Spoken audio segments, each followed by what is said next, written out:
అందరికీ శుభోదయం. శుభోదయ పద్య నైవేద్యం మహోదయం.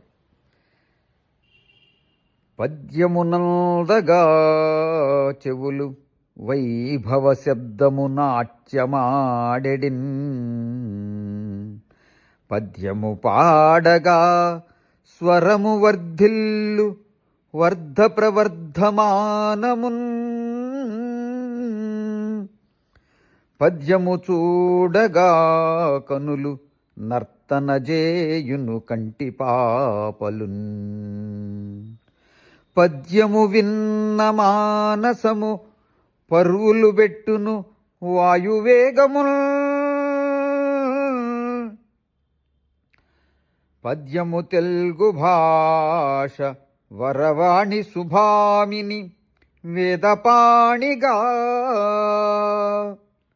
పద్యము తెలుగు భాషకు మకుటాయమానము. పద్యము వెన్న. విన్న చెవులు పద్య శబ్దమునకు వెన్నెలలో నాట్యము చేయును. పద్యము చదివిన కంఠము పునీతమై వర్ధ ప్రవర్ధమానముగా వర్ధిల్లును. పద్యము చూచిన నేత్రములు కంటి పాపలు నృత్యము చేయును. పద్యము విన్న వారి మనస్సులు అనంత లోకములలో వాయువేగముతో విహరించును. పద్యోదయముతో శుభోదయం తెలియజేసిన వారి భావ సౌందర్యములు అనన్య సామాన్యము, వర్ణనాతీతము. అంత ఏల పద్యము తెలుగు భాషకు వాణి వరముచే ప్రసాదింపబడిన వేద పాణి, వరభామిని, సురకామిని.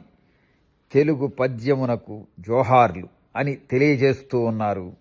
ఈ పద్యాన్ని అందించినటువంటి శతకశ్రీ శ్రీ ఉప్పులూరి లక్ష్మీనారాయణ గారు. ధన్యవాదాలు.